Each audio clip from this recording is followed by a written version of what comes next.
All right, Bill, take it away. All right. Pull up my slide. All right, here we are. Great.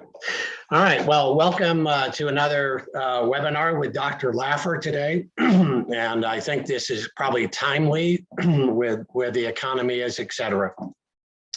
So what I wanted to do, first of all, I wanted to give you a little background for those who are new to the webinar on what My Financial Coach does. And it's all based around what the challenges are for both employees and employers. Next slide.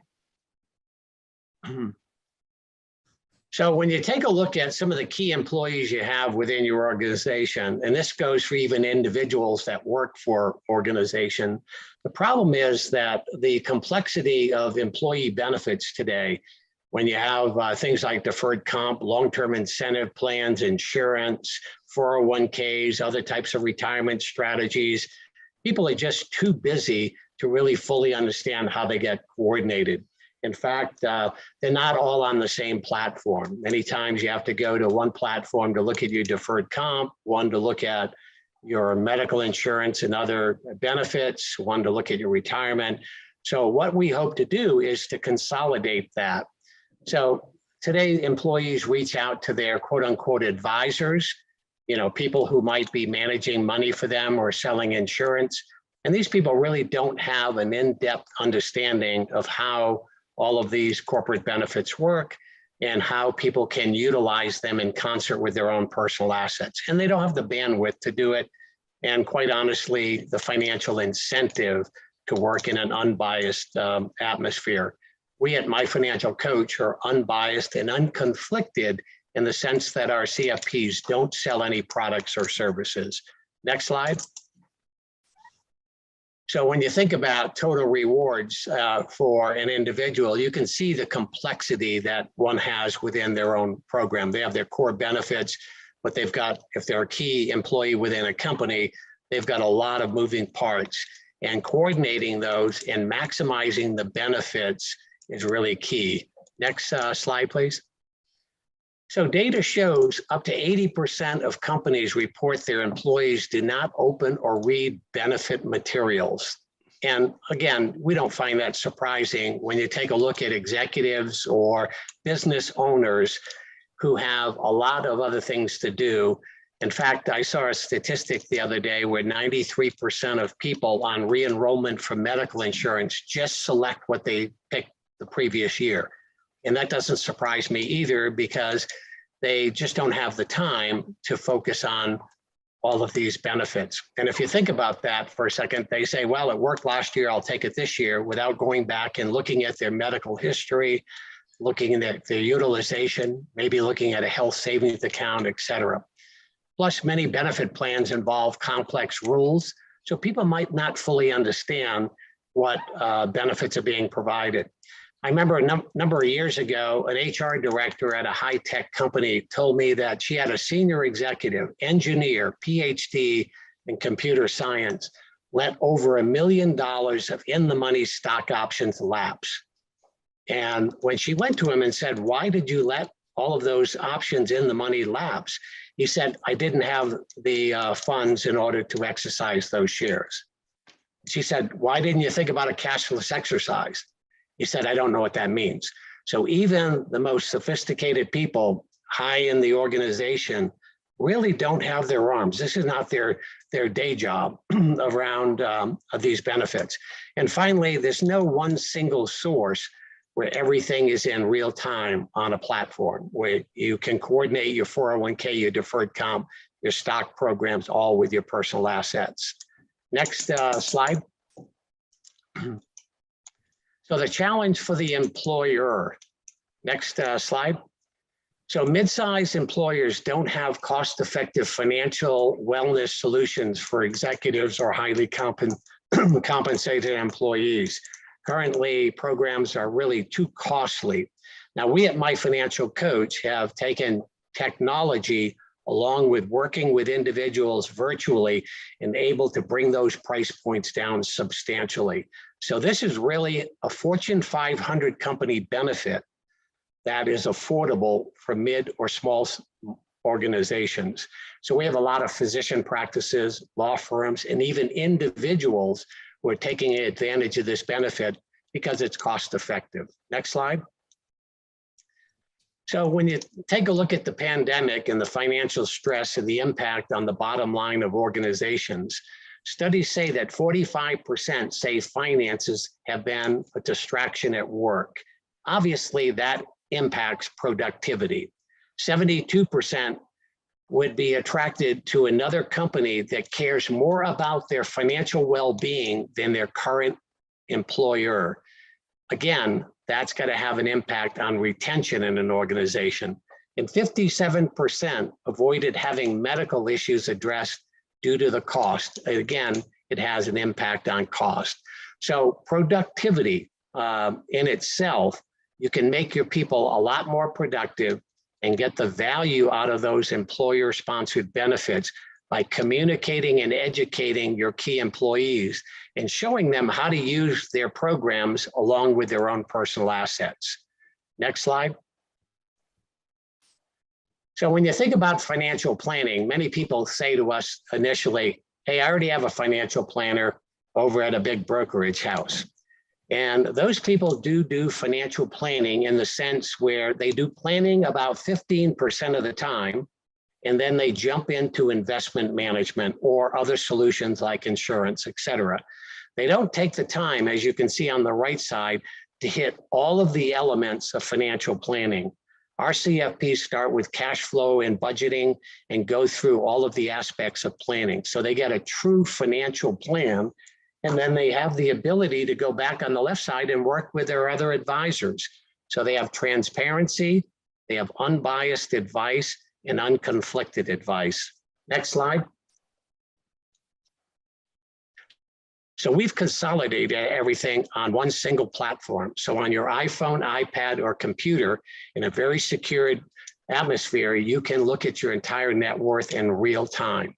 And then you can pick up the phone and work virtually with a certified financial planner, not a call center, but your own CFP, who understands your full picture, has everything in front of them as you do, and helps you plan out the year. Look at your goals and objectives.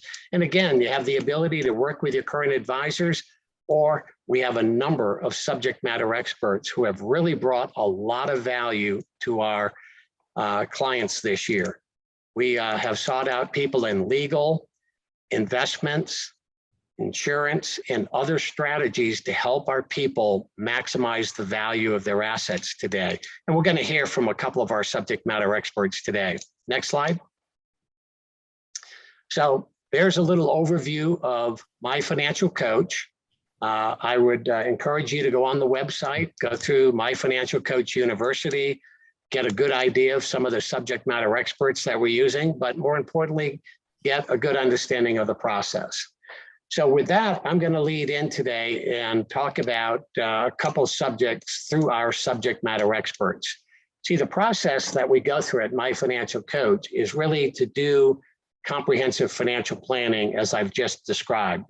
But when our clients have issues and gaps, we have the ability to go to a deep bench of subject matter experts that we've sought out in many cases around the country in various areas.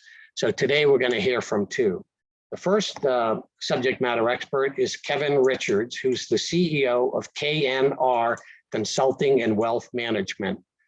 Kevin is a registered financial consultant and has worked with business owners, physicians, law firms, and corporate executives. And today he's going to share with us some concepts that may be applicable to your own financial plan. Kevin? Thank you so much, Bill. Appreciate your introduction and your time today as well. And your earlier notes were important here again for my own benefit. So my talk today, guys, is short, but it's going to be more about inflation and the issues that we're all kind of facing for many of our clients that are either in retirement or approaching retirement. With the rising number of inflation, you see a lot of people worrying about running out of money while they're alive, which is a concern we've had for many years, but now it's becoming increasingly so. So my talk today is going to be more highlighting how that inflationary situation that we're in now is or will probably affect the market. So next slide, I'll start off with a couple of points here.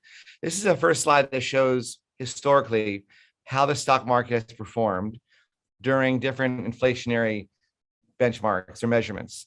The darker purple line, to keep this simple, or bar, shows how it has performed when inflation went above, so it was below 2%. Just to keep it simple in this graph, the market has gone up and done well whenever we had inflationary time periods that were below 2%, which we've been in for quite a while.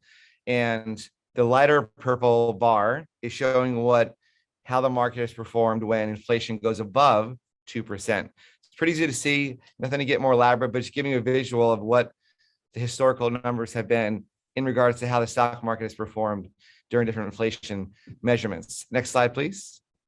This gives you a bit of a by decade picture of what inflation has been since 1913. And you can see how it's kind of been going down for a while. Since the 70s. We've been in a pretty, much lower inflationary time period than historically. Back earlier than that, you can kind of see there's an arrow there. We all know it's been low inflation. You can see that by the COLA and the different government cost of living adjustments have been very low. Now that it's going up, I think Social Security is at about a 5% increase last year for a lot of people. And we're now here seeing numbers like over 7% for inflation now. And that could get a lot worse. And the situation in Ukraine probably isn't helping a lot of this, not to mention the money situation in terms of money supply in the US, which by itself is another discussion. But we can see what it's been. And the next slide gives you a bit of a big picture. Here's the graph. The blue line is what the trend has been for the S&P 500. That's what we're using as our benchmark here for the stock market. What the trend has been whenever the the inflationary numbers have been above 5.3. So the blue line again is where the stock market has performed, how it's trended since 1881 up to, this is more 2015, I think it ends on my graph, but it still shows a rising trend. Obviously, whenever we have an inflation numbers below 5.3, the darker black line in the bottom gives you the picture of the trend of the stock market whenever you have inflation above 5.3. So this is an issue that, again, if for many of the reasons we're assuming the stock market is going to follow this pattern, we need to start thinking about options that get us still growth. We still have to grow our money above inflation, but not put it at a risk or too high of a risk and too much money at risk. If this is an assumption of what we're going to see going forward. Next slide, please. This is a really important graph to understand, or spreadsheet, of what a person's portfolio looks like whenever they start taking money out. Okay, and this is showing us exact same returns, same number, same starting point of $1 million. The columns to your left shows how it has performed without taking any money out. They're not living off their money. You can see towards the bottom there on column A or account A, they still have $4.9 million, something 20 years later. The column to the right, the bar chart to the right, shows that same historical performance, same numbers, but because we started off with a low, we took a hit the first year that we started withdrawing $50,000 to live on.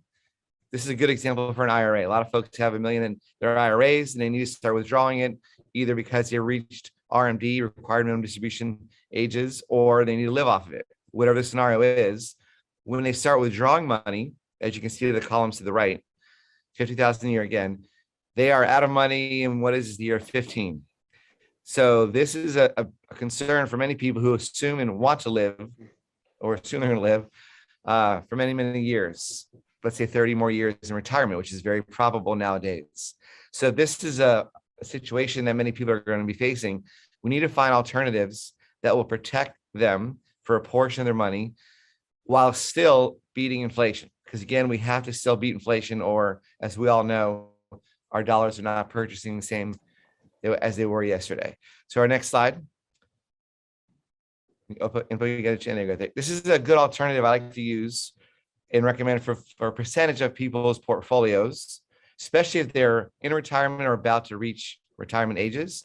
And to keep it simple in a window of time that we have, this graph shows you the green line is showing you what your account value has what it historically has done in indexed or hybrid annuities. This is a graph showing you a general bar chart or graph line of how indexed or hybrid annuities have performed historically. There are variances to this and various strategies each one has, each company. But to give you a visual, I like this graph because it shows you what your cash value will do when the stock market goes up and down. Hopefully you can see my pointer, but the red line is your stock market. There it is. The red line shows us what the S&P 500 has done since the start of this graph in the year 2000 up till 2019 for this graph. So when it shows you a graph, as you see the first three years in 2002, it was a dropping S&P 500 time. No loss to your green line at all. There's no cash value loss whatsoever. Now, when the market does go up, you do go up with it. Here's the trade-off though. They cannot give you all the gains in an account like this or any account and no losses. That does not exist that I'm aware of, nor does this exist with annuities. But they do give you a percentage of the gains. That is where each carrier can differ, and they can have different strategies, different indexes they follow, etc. Some of them nowadays have indexes that are designed to go up when the stock market goes down, the S&P. So if we want to strategize or hedge our bet, so to speak, putting some money in these kind of accounts that give you zero loss whenever there's a stock market loss, but they give you the opportunity to grow your money above inflation without having exposure to full risk. And in my opinion, and what I've seen in the past, these by far beat treasuries, CDs, any of those lower fixed income sort of products. This is one that I'm liking because, again, it gives you exposure to stock market growth or a index that could grow when the stock market's down, but not having your exposure to the loss. So this is one thing that I think a lot of us who are either having clients that are in this age group, again, over 55 is what I call a real good area for this, or they're in retirement. So I like this a lot to use for right now, what we're seeing and how to still combat inflation without exposing ourselves to all the volatilities that we're seeing every day. We turn on the TV, especially with the war or the Ukraine conflict. We're having issues already with that. So keep this in mind, guys, for tip for the day. And I really do appreciate you listening to me today. And our next slide, I'll just show you a bit about us real quick. That's our team. We're in Orange County, California. Next slide. And that's my contact information, which I know Info has. And anybody's any questions on this or wants to comment or bend my ear, I'd love to hear from you guys. And thank you very much for your attention. And Billy, thanks so much for your introduction and time today, guys. Great. Yeah, what I like about, I'm a personal fan of what Kevin just went through. And what I like about it is it's a good alternative for those people who have a lot accumulated, especially in retirement strategies and up in age, and they don't want to be in the market because they don't want the volatility, but they don't want to be out of the market because of the returns. And this is a good opportunity. And his firm works very closely throughout the country with our clients and has the ability to model things out for you. So this is not just a one size fits all. His firm has the ability to model out your specific situation. Again, it's a great strategy that works for the right situation. So thanks, Kevin. Our next subject matter expert is actually going to talk about a subject near and dear to all of us. We all have large amounts of equity in our real estate, and people are wondering, how do I capitalize on that? And how do I manage that large asset that I have? So Brian Bewley is one of our subject matter experts, has worked with many of our clients. He has extensive experience in both investments, insurance, and other strategies. Brian? All right. Thank you for the introduction, Bill. Again, my name is Brian Bewley. I'm with HomeWealthIQ. And I also have one of my partners, Steve Hodevec, as well. He's going to help me address any questions you might have at the end, if there are any.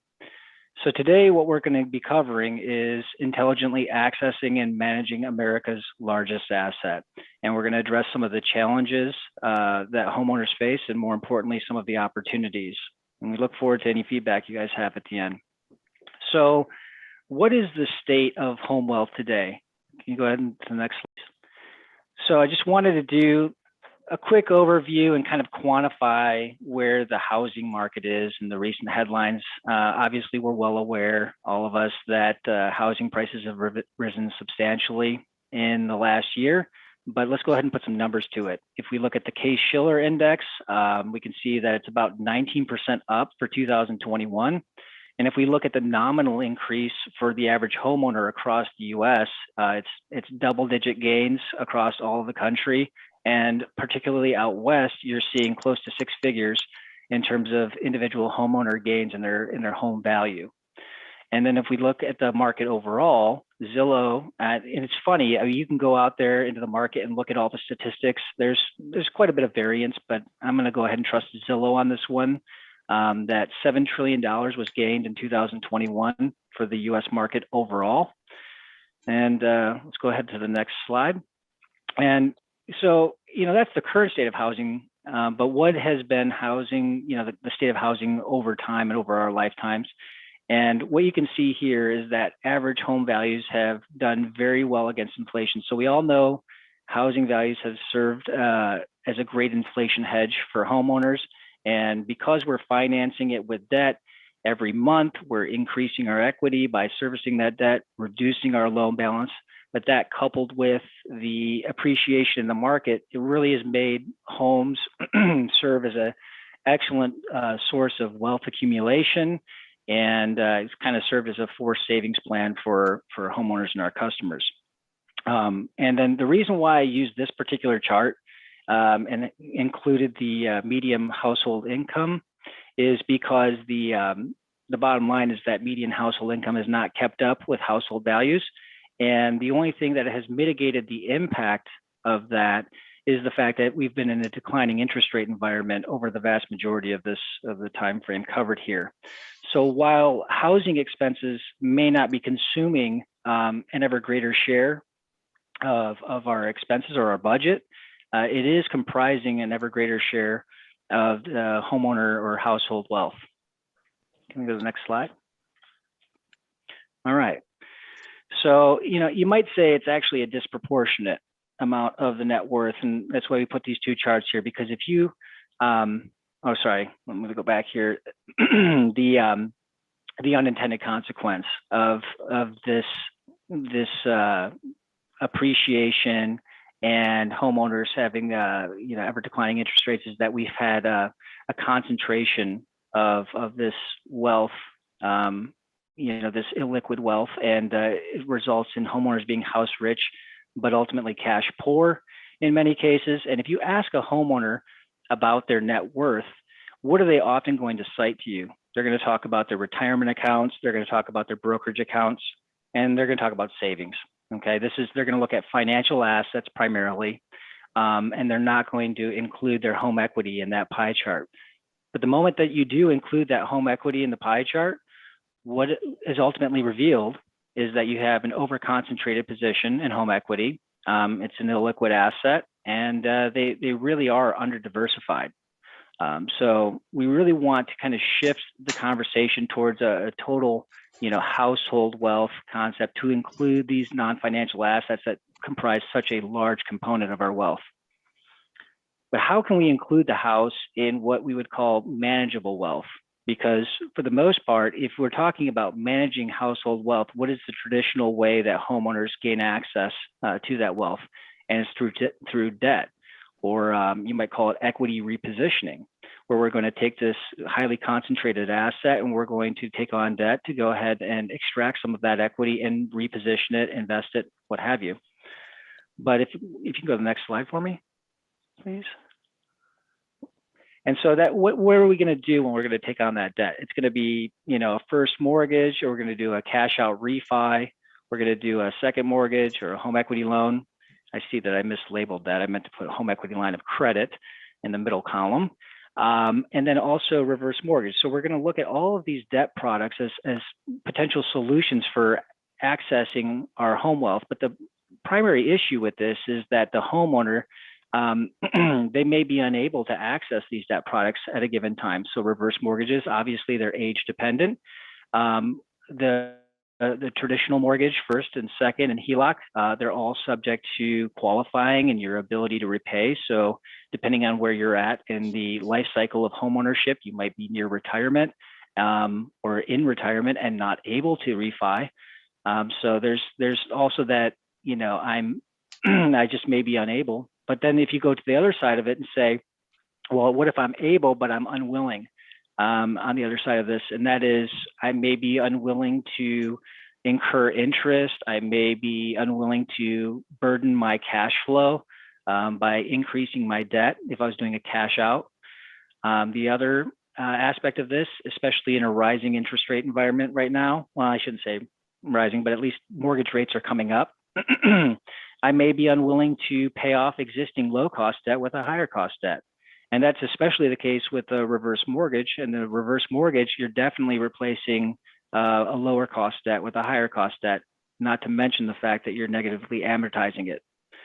So what we're looking at is there a way to access our home wealth without incurring interest or servicing debt, or even maybe just selling the property outright? Okay, and the answer is yes. It can be done with what we're calling here, you can see on the right, is a home equity agreement.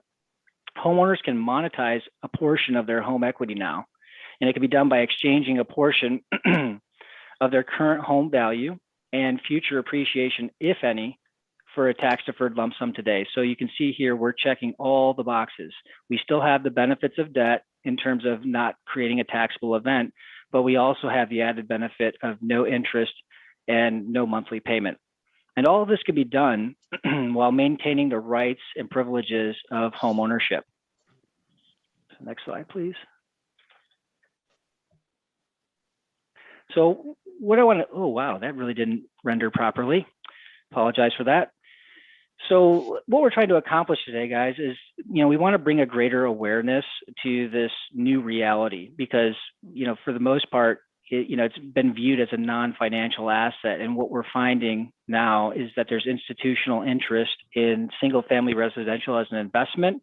And this new reality means that we have, better tools available to homeowners and our clients to help them access their most concentrated position in many cases. So home wealth now more than ever is a manageable asset because it's easily converted to cash. And we can all help our homeowners and our clients de-risk and de-leverage and diversify without debt or having to sell their property. And with this chart here, you can see, I know that it's a little bit messed up here, but these are our statistics at HomeWealthIQ that show the use cases for homeowners and how they've used the funds or the proceeds from the home equity agreements. Obviously, they say cash reserves in many cases because they're not disclosing necessarily the exact purpose of what they're doing. They just want more cash. Many people use it to reduce their existing debts, reduce the mortgage balance, take out high interest credit card debt.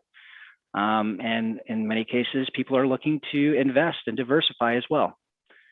So with that, we'll leave it open for any questions if you have any. Yeah, thank you very much. We'll do the questions at the end after Dr. Laffer speaks. Okay. Thank you, Brian. As you can see, with the deep bench of subject matter experts, we're covering all aspects of financial planning. So many of our clients who have a lot of equity locked up in their homes want to know what can we do about it? And Brian and his organization have the ability to look at all aspects of getting access to that equity, including their proprietary structure. So again, it pertains to certain folks, and we have the resources to help out. So it brings us to our main event, as they say in boxing. So let's get ready to rumble, right, Dr. Laffer? Yes, sir. Yeah. So if I had to seek out an international authority on everything that's happening in the world today, I would have selected Dr. Arthur Laffer, the father of supply side economics, and his extensive experience working with governments all around the world, and of course, known here in the United States for working with several presidents. We have a an unbelievable time in the economy happening to us today. So it gives me a great pleasure to introduce our director, shareholder at My Financial Coach, and my good friend, Dr. Arthur Laffer. Thank you very much, Bill. It's a pleasure here. By the way, I've been working with Bill for years and years and years. He still hasn't caught on that I'm really not worth what he says I am, but goodness gracious, I'm pleased. I especially love your introduction, Bill, because it makes me feel a little bit humble, by the way, and the comments, but I only wish my mom and dad were still alive and they could have heard your comments. I mean, you know, my dad would have been so proud and my mom would have actually believed you. It's fun. And by the way, I think Kevin and Brian did great jobs. I really, the stock market and inflation relationship makes so much sense, and the home stuff makes so much sense as well. What I want to do is just go through very quickly with the state of the economy. I want to do it with regard to the last jobs report. As you know, we have a new jobs report coming this Friday, but the last jobs report was very, very impressive. Two things happened. One is the jobs report showed a very large increase in the number of jobs. I think it was 471,000 new jobs, which was huge compared to the last 4 or 5 months beforehand. But a lot of that increase was not really just the number of jobs increased, but it was also a change in the seasonal adjustment by the Department of Census, did it with re-benchmarking the series. So what they did was there was a huge change in the benchmark, which added somewhere between 700 and 750,000 jobs. And then there was also a very large increase in the revised numbers, the new numbers. So it really looked like it was a blowout month on jobs. And I just want to go through that with you a little bit. First place, the benchmark revisions did raise the job growth substantially in the last 6 months, but in the same breath, it was just a seasonal adjustment. It lowered the job growth in the prior 6-month period, coming out about even in there. It was really just a seasonal adjustment revision, which tended to really make the numbers look very, very large. And on the face of it, even 471,000 new jobs is a big, big deal. That big deal was very different from the unrevised series, and the lowering earlier, 6 months earlier, was quite substantial as well. Now, when you look at this, I also want to mention that not only did we have a big increase in jobs in the U.S., 471,000, but just for the record, we also had a very sharp drop in average hours worked. So there was a sharp, if you look at the real input into the economy, which I think should be not of the number of people working, but the total number of hours worked into the economy. If you look at that, we have had a decline in total hours worked for the last 6 months, month by month by month by month down. In fact, this last month, the average hours dropped by as much or dropped by a little bit more than the percentage increase in the number of people employed. And the actual numbers of average hours was actually lower. If you look at this number, these numbers are not nearly as positive as the headline number would suggest. I mean, it really isn't. Total hours worked actually fell last month. Now we have this coming up this Friday, so we'll see whether that trend continues, but it has been declining for quite a while, and last month actually was negative. I want to also go through with you inflation numbers because they're extremely important as well. As you know, the CPI went up this last month. The year over year month went up by 7.5%, which is a very large increase. That number has been increasing steadily for the last almost 12 months. It's been increasing. And what you want to know on this number is it is a 12-month moving average. And when you have a 12-month moving average, two things happen when a new month hits. Number one, you get a new month added to the index, which is unknown. But the second thing is you get a month taken off the back end of that index, which we know exactly how large that number is. It was very easy to forecast that the CPI would be rising at 7.5% because the numbers being dropped off in the last several months have been very low numbers, and the numbers coming in, even if modest, would have still raised the year number substantially. looking forward with knowledge of the monthly numbers that are going to be dropped off. Each month adds about 8 1/3% to the total index number. So we have a lot of information as to what's going to happen in the next 3 or 4 or 5 months. And while the numbers are a little bit larger that are being dropped off than have been dropped off before, they're still small. And my guess is, knowing how the numbers being dropped off are going to be dropped off, that will tend to raise the rate of inflation, at least measured inflation, over the next 3 or 4 months. If you add to it the knowledge of what's happening in the marketplace and what the new month's inflation numbers just by monthly numbers would be, you get a sense that those numbers are going to be pretty high too. I mean, for example, the producers index, producers price index, is way above the CPI. It's at, I think, 9.7%, where the CPI is at 7.5%, and it's been above the CPI for quite some time. And when you think about producers' prices, they're the stage earlier than consumer prices, so therefore they sort of flow into consumer prices. And my guess is, because of the positioning of the producer price index and how fast it's been growing, you're going to really get a lot of pressure to raise the CPI as well, just because of the producer's price index historically being much higher than the CPI. Likewise, you see that oil prices are now almost $95, $97 a barrel. That is very high by all standards, and that will be feeding into the indexes as well. That will be adding to it. Rents, which are about a third of the total index, the consumer price index of rents, those rents have been rising steadily. Two portions of the rents: one, renewal rents, they've been rising, but new rents, new renters, those things have been rising very rapidly, much faster than renewals. So that's also adding to the inflation thing. If you look at it also, spot commodity prices, now they're way below, they've been bopped around, but in the last period of time, there's been a very large spike in spot commodity prices. Also, which my view of the world is that will be adding to the inflation numbers. And lastly, if you look at monetary policy, which has just been, in my mind, disgusting, the Fed has just accommodated any type of inflation number by just expanding the monetary base and the M1 numbers dramatically, which means that there's no way the Fed can hold back inflation through tightness of the monetary policy. Money supply and monetary base have been growing inordinately rapidly.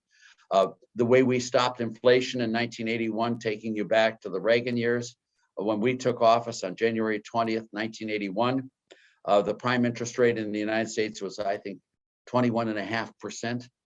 Inflation was running at 15, 16%. The way Paul Volcker stopped inflation was by having the real interest rate, the nominal interest rate plus the rate of inflation. All right. The real interest rate was way above the nominal interest rate, which was the Fed interest rate was way above the rate of inflation. And therefore, you had the real interest rate very high, which caused a tightening of the money markets, and it actually brought down inflation. Nothing like that is happening today. If you look at the 10-year bond, the 10-year bonds are yielding today maybe about 1.92%, something like that. If you've got CPI inflation of 7.5%, you've got a negative interest rate there of almost 5.5%. That is not anything you ever want to happen if you want to control inflation. You want the real interest rate way above positive interest rate, not a negative 5.5%. I just wanted to point those out to you. I have a paper called The Deep Dive. Bill, if anyone in the group would like to get a copy of that deep dive, I'll send a copy to you, Bill, and you can just give it to them if they'd like, where I go through these numbers very, very carefully, and I hope they make some sense to you.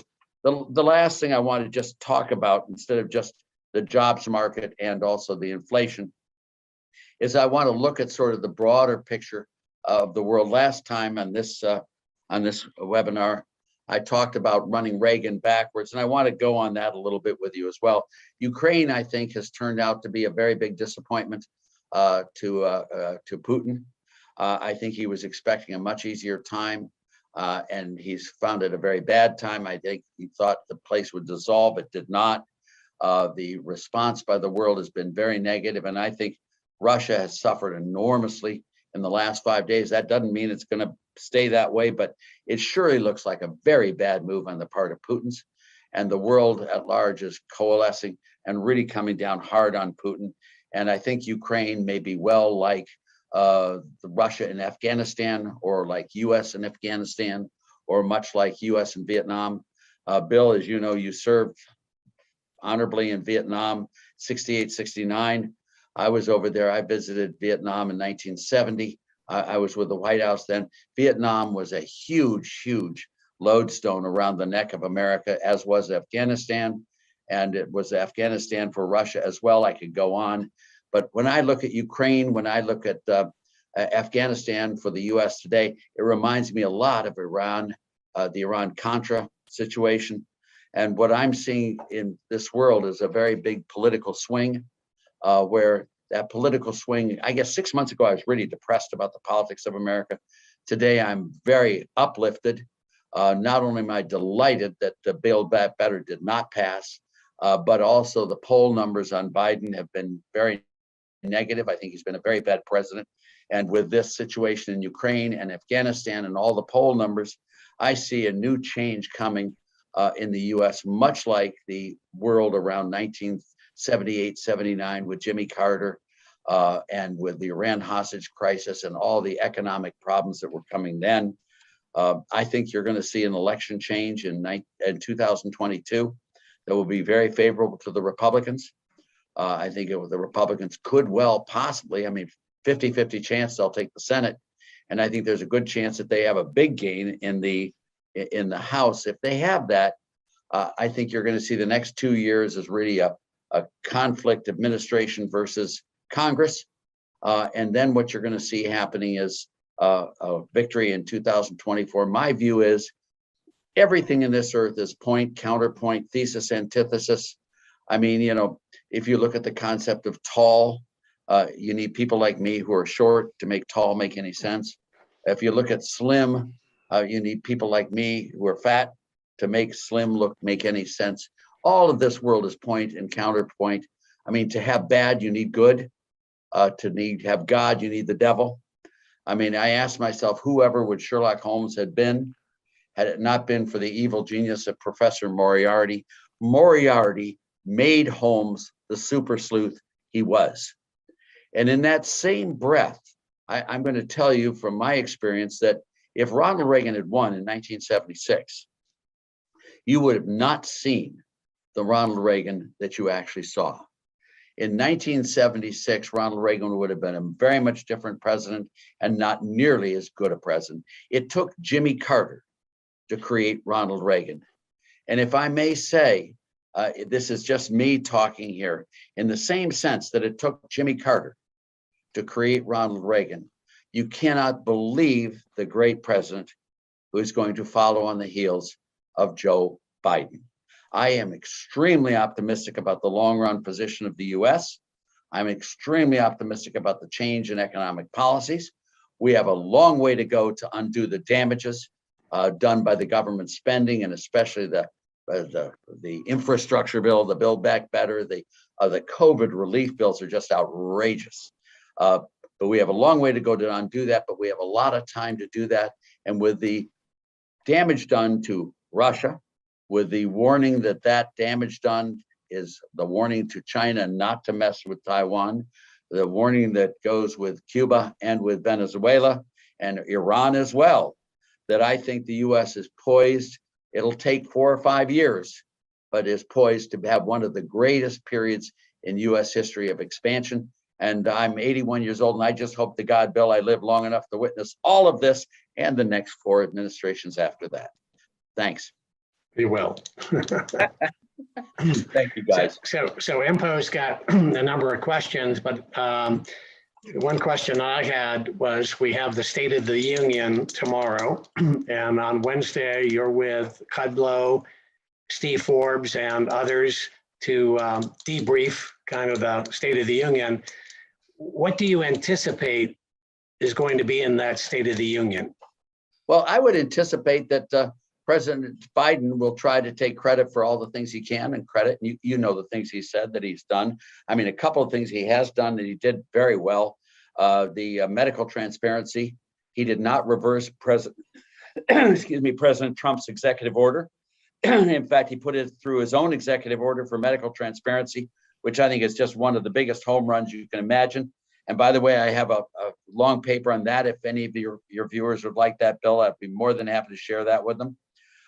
If you look at Biden, I think he's going to take credit. I believe he'll try to take credit for Ukraine and for what's going on there. I don't think he deserves the credit there, but I think he'll try to do that. I don't know how he's going to handle inflation.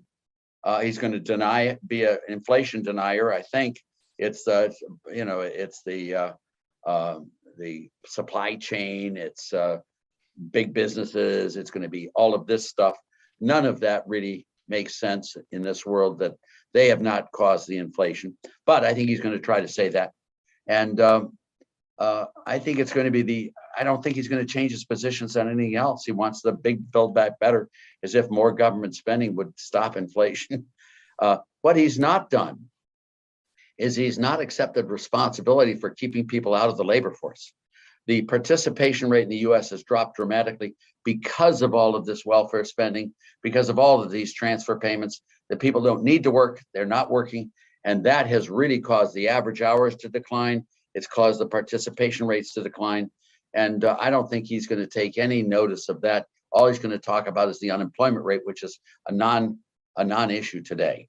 The real issue is the supply of hours to the workforce, and that's been declining. Empo, do we have questions?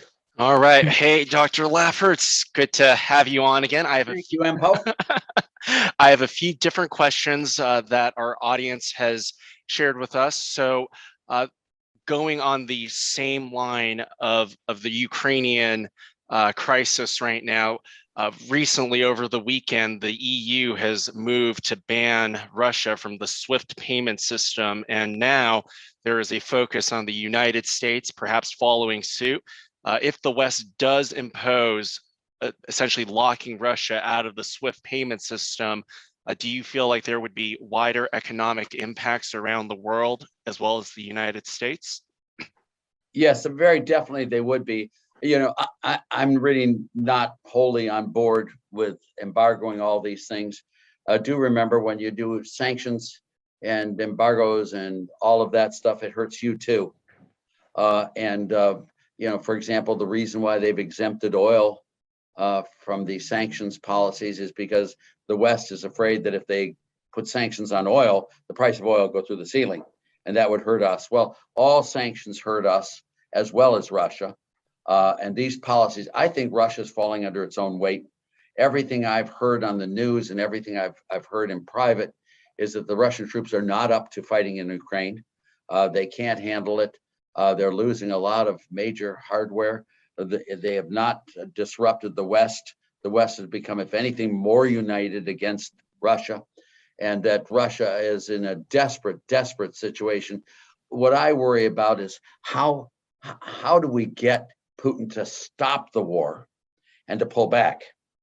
And by keeping on hitting him, I'm not sure that's the right way to do it. I'm scared of him, to be honest with you, and I'm not a military person, but you know, I'm worried about him with nuclear weapons. I'm worried about his irrational reactions. I'm very pleased with the difficulty he has in Ukraine. I know Ukraine fairly well. I've been to Kiev and at the Yalta conferences there, and it's a very strong country, and it's great what it's doing. But I think the Russian military is going to fall under its own weight. Think of how large Russia's GDP is. I don't know what it is in dollar terms, but if ours is something like, I don't know, what, 15 trillion, something like that, Russian GDP has to be 3 or 4 trillion, 2 or 3 trillion, something in that area. Imagine the size of the military operation there and the losses they have, the troops they have there. I mean, it's a massive burden on their economy and on their government. And my view is that, you know, they're just gonna fall under their own weight. From what I've heard from the frontline stuff as reported, is that these soldiers are not well trained, the equipment's not great, and they're just not standing up to the Ukrainian resistance. And taking over cities and things is a long, long process. And Russia does not have the real resources or the real wherewithal to be able to fight that. And the stock market, I think, in Russia this morning was down 35% or 33%. I mean, it's just, they are in a very losing situation. And what I'd like to do is make sure we let them stop and give them all the reasons to stop as quickly as possible. And just make sure they get the hell out of Ukraine right now. The lesson learned in China, Venezuela, Cuba, and Iran, I think, is a big lesson. Those countries now are going to be much more hesitant to try to do expansionism than they were before. And then once you remove Biden and get a pro-growth, non-redistribution aside, I jokingly said that I think Biden's going to appoint Fauci as the new ambassador to Russia and demand a Russia-wide mask mandate to get even with Russia. The other one is the joke, and it's a joke, and maybe a little too early for a joke, but that Biden was wanting to pull military support out of Ukraine when he found out that the bomb shelters didn't have transgender bathrooms. Just joking. But, there are things in this world that are important, and Biden is not focused on any of them. And there are things in this world that are much, much less important, and that's all he's focused on. And I think the change in administration, the change in the politics will be very beneficial to America. All right, well, Dr. Laffer, we appreciate your time. Do you happen to have time for one or two more questions? I'm here for you. All right. So this next question actually is a shift in gear away from the Ukrainian topic, but one of our questions is it possible to cut taxes and have the Fed keep interest rates low while simultaneously increasing revenue and producing economic growth? I think the last time I went through with you my book, Taxes Have Consequences, and I think I went through it, and what you find, and let me just say it, and I not just focusing on interest rates, but whenever you've cut the top tax rate, all right, whenever you've cut the top tax rates, the rich report a lot more income. They not only earn more income, but they also shelter less income. So they report more income because they shelter less and earn more income. The average tax rate changes very little when you change the top rate.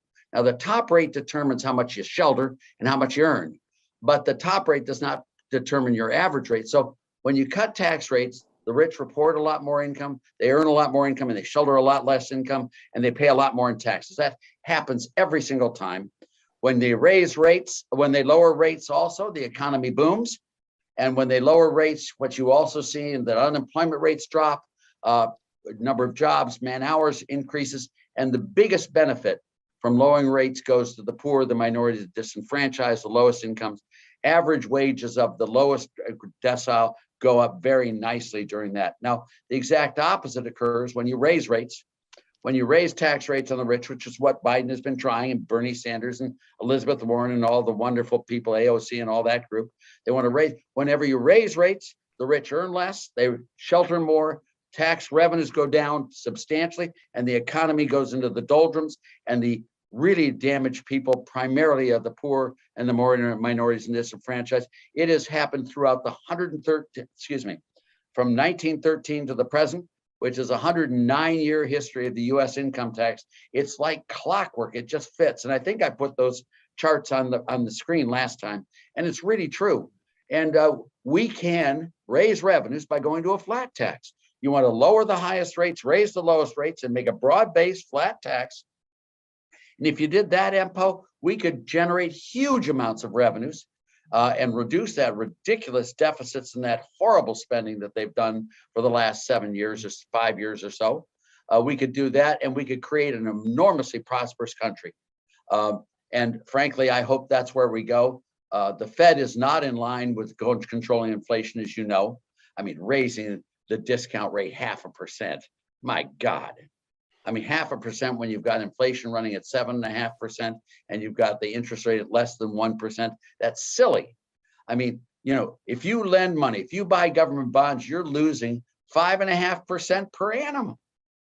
That's crazy. Why would anyone ever lend money to the federal government if you're going to lose 5.5% per annum? Well, we need a new Fed, we need a new fiscal policy, we need a new administration, and I really think it's coming, and I'm very excited about it.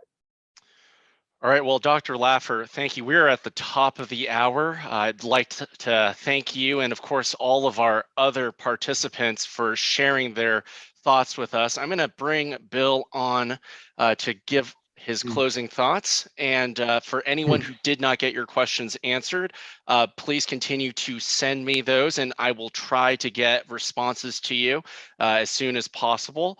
And I will let Bill have it. Good. On Wednesday, is that Fox Business with Kudlow? Yes, it is. It's 4 o'clock Eastern. I don't know what portion. It's between 4 and 5. And it will be Steve Moore, Steve Forbes, myself, and Larry Kudlow. I don't know how long the segment will be, but it's they're my 3 best friends. So what can I tell you? It should be fun. And we're going to discuss the State of the Union. Great. Well, thank you for your time again. And thanks to our 2 subject matter experts who gave presentations today. And we look forward to seeing you all on the next quarterly webinar that we'll be doing. And as Empo said, this is recorded, so you're going to be able to go in and revisit it and maybe pass it on to a friend. Thank you, Dr. Laffer. Thank you, Bill. Appreciate it. All right.